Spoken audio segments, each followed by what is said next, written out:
when you're setting these things through, when you set these things through, you have 0.2x plus 0.15y plus 0.2z is 18. 0.3x plus 0.35y plus 0.25z is 31.5. What happens here is if you're looking at then the total, the only other information you had was the total number of people.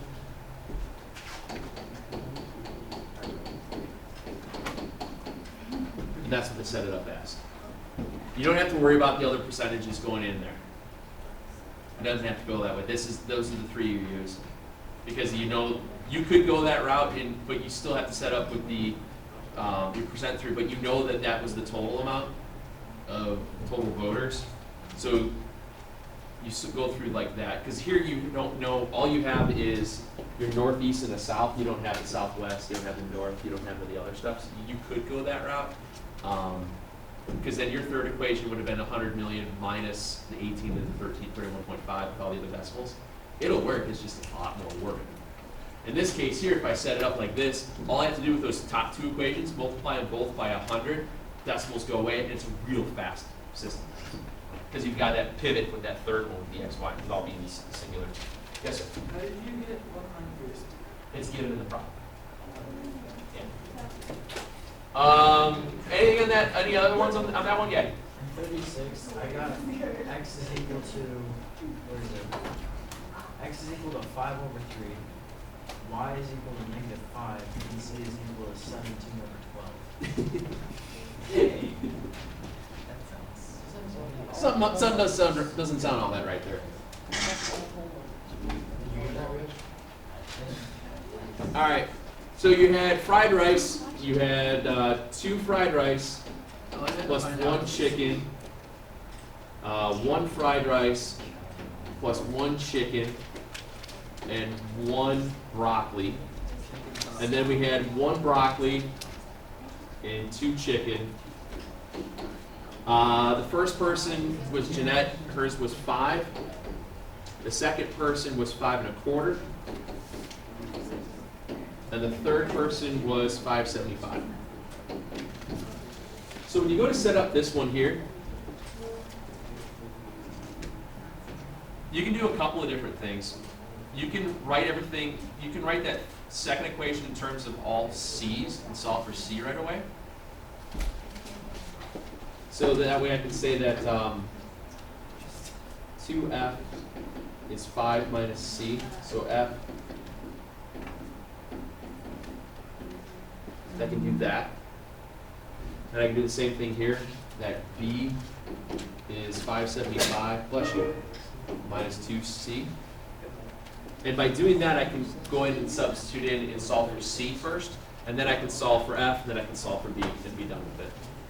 What's nice when you have equations like this, if you've got 2 in the other 2, and 3, try to use substitution in some sort of way so you don't have to worry about any elimination stuff. So you took the first equation and substituted it into second, yeah. So what'll happen here is I get 5 over 2 minus 1/2 C plus 1C plus 575 minus 2C is 5 1/4. So I figured out what B is and what F is. And then from here we get, well this is 250, just to keep our decimals in. So it's 50 cents, negative 150, so minus 1.5 C.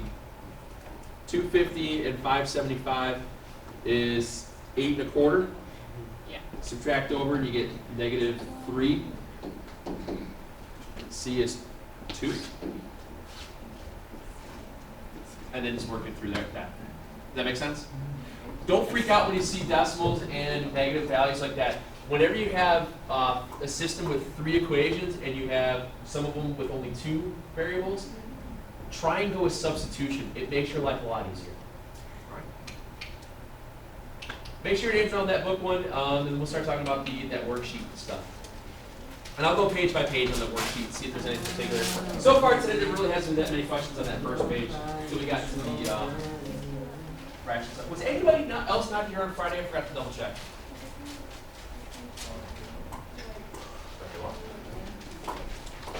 Jack wasn't here today. I saw him earlier today. Yeah, he got sick or something. I don't think it was natural causes. Morgan. Oh, so it's like food, right? Yeah. The book one? I think he got like an infection. I saw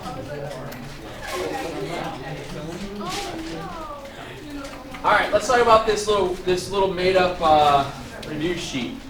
On the front page, is there anything in particular on that front page that was horrible, scary?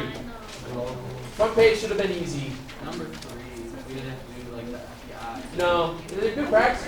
Did you want me to go through it, or you're all right? No. I was just making sure we didn't have to do that. No. Well, on those things here, your best bet for those, whenever if you have to do graphing, solve for y and use your calculator. It's the easiest way to go. I mean, these things are pretty easy anyway. These are easier because Second page. So far today, the ones that have been asked are going to be 18 and 24. Gee, I wonder why. those are so. I figured, I kind of had 18 going, but X then and it Y are on the same, or on different sides of the equation. Oh, 18, so. Bless you. I think it's because there's fractions. Okay, how do I get rid of fractions? You multiply by the denominator. What's the greatest or the least common denominator of a 9 and an 18? 18. Multiply everything here by 18. The fractions go away, guys. You wind up with 18 plus 10y is negative 7x. Yes, sir. Is it bad that I didn't feel like doing like that math right away, so I just did, I multiplied it by 9 and then when I got there. Is it bad? No, nothing wrong with that. Nothing wrong with that. You're gonna get the same. You're gonna get the exact same result. It's nothing wrong. Alright. So now, what I would do in this case here, I would start moving my equations around to make it look like a system equation that we've worked with. And what I mean by that is just putting both variables on one side and your constant on the other. Thank you, sir. Hello. Hi. Who was that? One's for me. So in this case here, I'm going to move some stuff around. I'm going to get 8x plus 12y is negative 24. Move this around, I get negative 7x minus 10y is 18. And from there I have my system. All I do is just put both variables on the same side, so that way I can go ahead and use some elimination and stuff like that. It's really straightforward from here. Multiply the top by 7, bottom by 8. Shh, guys. When I do that, I get 56x, 84y, and then 8, 2, 168 negative. This is similar to what I did. 56x minus 80. 144. Thank you. And now all I have to do is just add them together.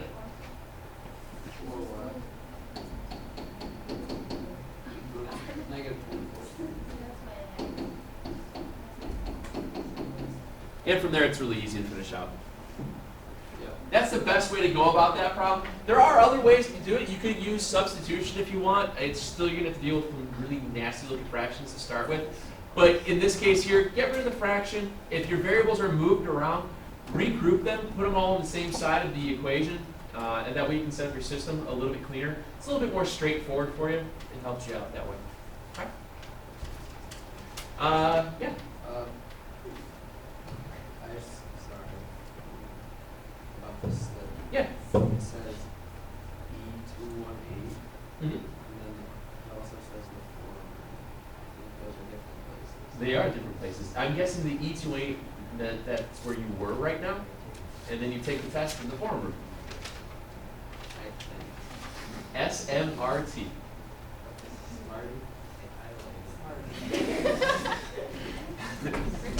Let's look at 24. Same idea. He just got it. Right away, I'm going to multiply the top equation by 7.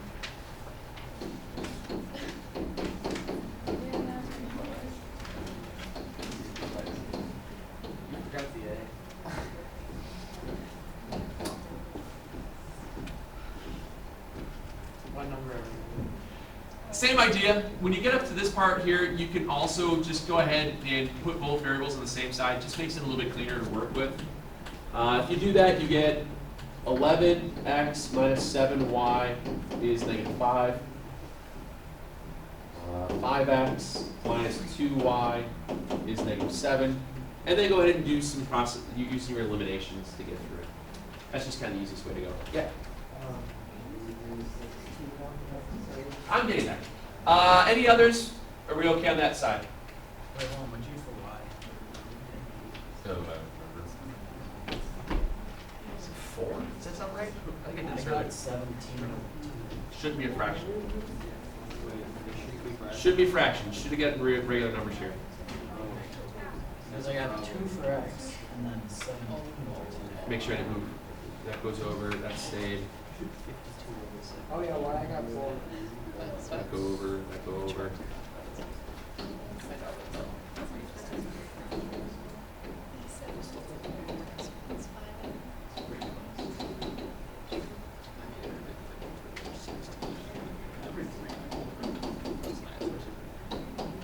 When you subtract out, let's see here, negative 13y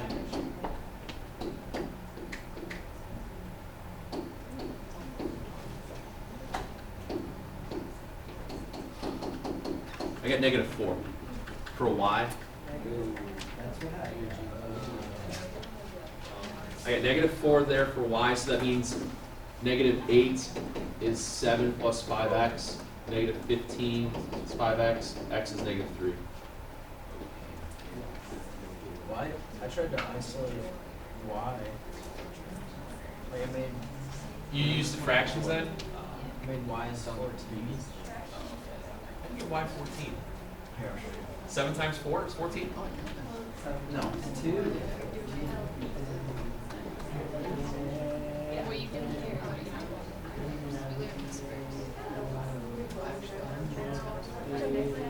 7 times 7 is 49. There it is. You can do everything right and also go, uh-oh. Yeah. All right. 16. On the other side, on the next page, when you get through those guys, the 16 with the multiply, it's telling you exactly what it is. It's 0.6x plus 0.5y plus 0.5z is 1770. It tells you that's how many pounds of dog food there are. Cat food is the total 0.25x plus 0.35y plus 0.45z is 1165. And then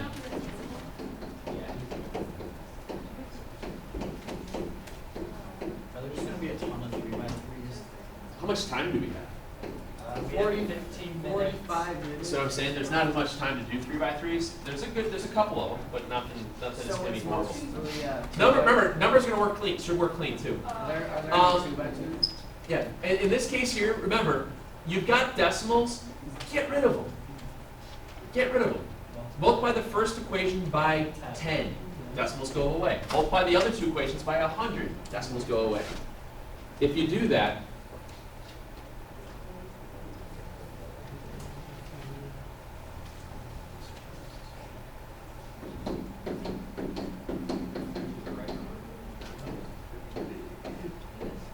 you wind up with that. I got rid of all my decimals. Now it's a system with just larger looking numbers. But in essence, it's not that bad because you can see right away that you're going to be able to eliminate z. We can eliminate z very easily in the first equation by taking the third equation, subtract the first. Yeah. When you do that, you get 9x plus 10y, and then subtract the 17.7.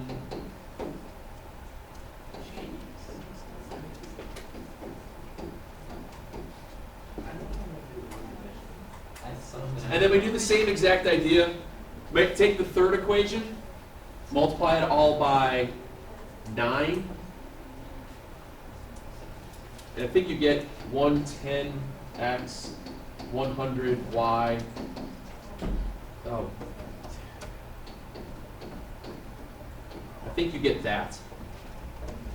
Yeah?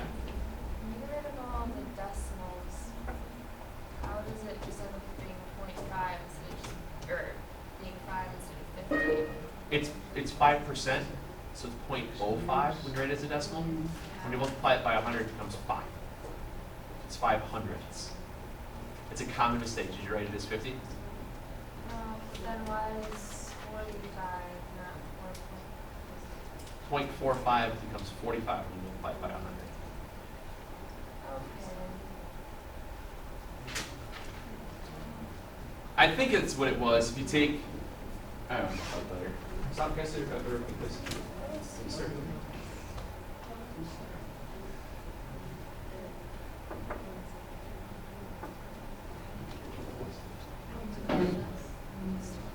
I was right. Nice. And now from here, it's really easy to simplify this second equation. Divide them all by 10. So you get 11x, 10y. And then you can see how you're going to subtract out the second equation or the first equation. Why isn't there an easier way to do this? I mean, It is relatively easy. It's just they're just bigger numbers. This is a very easy system it's because maddening. everything's base 10 and 5s and stuff like that. It's maddening that they keep making us do math. Like, isn't there a faster way to do You get 1200, and then it's just a matter of quickly substituting back in and get the other two. Remember, when you're given a table that has decimals in it or percentages, convert them to decimals and then multiply them by whatever many decimal places you have to move it over. So if you got to move it over 2 spots, multiply it by 100. Move it over 1, you multiply it by 10. On the last page, number 2, they're talking about with the wind and against the wind. Okay. We never really talked about a problem like that before, and I forgot that this was on there. If you're going with the wind, is it aiding or is it hurting you? It's aiding. It's helping you. So it's giving you an additional speed. Yes. If it's against you, it's taking your speed away. Yes? So if you find the point in the middle, That's all it is. 324. No, 324 divided by 2. Yeah, that's all it is. What you're doing is you're finding the average because it's just the plus or minus of the wind value. If you're with the wind or you're against the wind, that's all it is. Now there are many different types of wind and current, water current problems we can do, but basically what you're looking is this. 183, and plane minus the wind was 141, and you're right, 2p was 324. Yeah. I don't think I did it like So your plane speed is 162. Yeah. I didn't do it. No, and that's fine, because what you're looking at here, just like we were saying, you're with, because you have the same wind speed, so it's got to be somewhere in so the halfway point of those two. It's the midpoint of it, really is all it is. They're very similar in the scope of how you set something up. Both 4 and 6 are basically the exact same problem, just with the I know. Just different numbers. Yeah, and what I want you to make sure you understand how to do is how do you get the information from a problem like that. See how these two problems are very straightforward, that they're a system of equations with just two variables and 2 equations. It will have the same idea if you have 3, they would just throw in an extra term, all right? Remember, the only difference between a systems of equation problem and linear programming is that linear programming is going to say what? Maximum. Find maximize, find a minimum. It will also say the words at most, at least, things like that. That'll tell you that there's going to be some sort of parameter. Yes, sir? In real life, can you really take the speed of a plane or less the speed of the wind and Yeah. that's how fast? yeah. Yeah. If you ever, if you just think that if you're flying on an airplane, Yeah. you know how they'll say that your arrival time is such and such time, and then all of a sudden the captain says, "Hey, we're early because we had a tailwind." Because because you sometimes don't know what all the winds are up above, and it's pushing you, it's helping you get going. But yeah, it's a very, very common problem. Well, I know it affects it, but is this how you find how fast the plane's going to go? Is actually taking This both speeds and making them. This is a very generic version of this type of problem. When you get into more of the complex scenario, you're starting to talk about stuff like this. Where is it?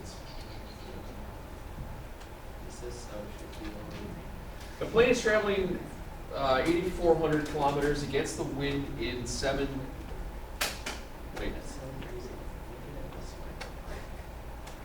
miles an hour. With the wind, the plane makes a return trip in the plane travels 8,400 miles against the wind, it takes 7 hours. With the wind, it takes the same trip in 6 hours. Find the speed. So you have to use distance, rate, time with different parameters with systems. There are many different ways we can do it. We might do some of these next week. But yeah, there's some pretty nasty looking stuff. Yeah. A rate of the current in a river is 4 kilometers an hour. If a canoeist can paddle 5 kilometers down the stream in the same amount of time she can paddle up 1 kilometer, how fast can she paddle in still water? It's the same exact problem with current and against current, but there's a lot of other little parameters you throw in there. This is just the wind is pushing you, the wind is pushing against you. That's all. Are there any other questions so far on these things? Test this tomorrow. Keep this sheet. These are great review problems. Remember to look at those. Was there any of the 3x3s on here that you want to look at? What do you got? No, I was just wondering, like, is there, like, the questions like the odds that we have to do? Yeah. What do you guys think to do? Oh yeah, I was just gonna say, if you want to do little extra problems here, look at the odds. They're great review stuff. There are more problems like that to go. Garrett. For 3x3s. Sure. Yes, ma'am. Question to ask, everything that's on the review is like on the test, right? Yeah, don't forget there are shading of inequalities. That's the only thing that wasn't on here that I forgot to put on. That's the only thing that's not on there. Yeah. Request. Isn't there, like, the constraints? Yeah, that's in your program. Oh yeah, same idea. You'll be given the constraints to find the max out of it. How many, problems? 12? 12? Was that what you were talking about? On this also? I think it's 12. Oh, it doesn't then bring it 12? Yeah, was that the one you wanted? All right. Is there Swear I did an extra everything credit? I don't think I had anything on there. And could you show us a sample problem? No. Maybe just the 7 questions. Question 7 was so tricky. Yeah, they're on there. But there's about 12. So it should take about 2 hours. Here's a sample question. You ready? Do we actually get points for that? If it's a question, Oh, we made? or is Yeah, that you better? better, This is 13 you questions. better deserve a point. All right. In this case here, I wrote down the problem wrong. There we go. So what you need to do is decide which variable you want to eliminate first.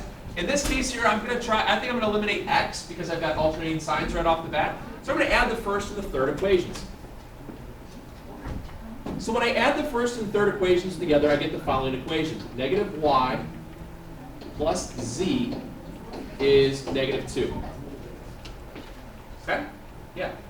So you can take the first and second, and then the second and third, or do you have to do first, second, first, third? No, it doesn't matter what order you're going. Any Yeah. possible combination? Any combos.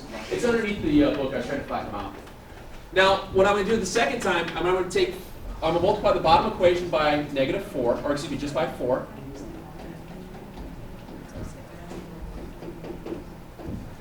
And I'm going to add that to the second equation.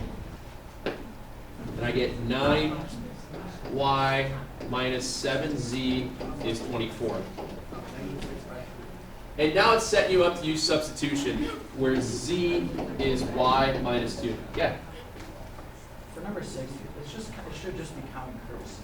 Like the senior ticket is the last child. And there's no adults, like, you're Yeah. dancing old guys, and you're dancing babies. I know. I don't know. Come on, I'm just trying to get you guys some word problems. Don't yell at me for these things. Like when you go to a basketball game, like seniors and like children under 6 get in free. I mean, come on, why are you charging seniors? It's the same reason why that person doesn't make any money and stuff. Yeah, making golf clothes. Get a job, you hippie. What? Yeah. Z is 3, y is 5, and x is something. Okay? X12. Sure. I haven't done it yet. I'm gonna do what you asked to us. We all have different answers for X. Oh, for x? All right, let's check it out then. So I have negative x plus 5 minus 2 times 3 is 5.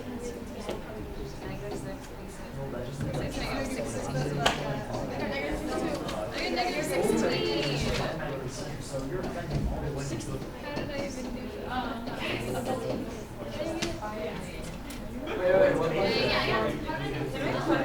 Wait, what? That was 12. I was just finding the last part. Okay? Yeah. Oh yeah, negative 6. This one I don't. Why? I never got around to making it. You should do that.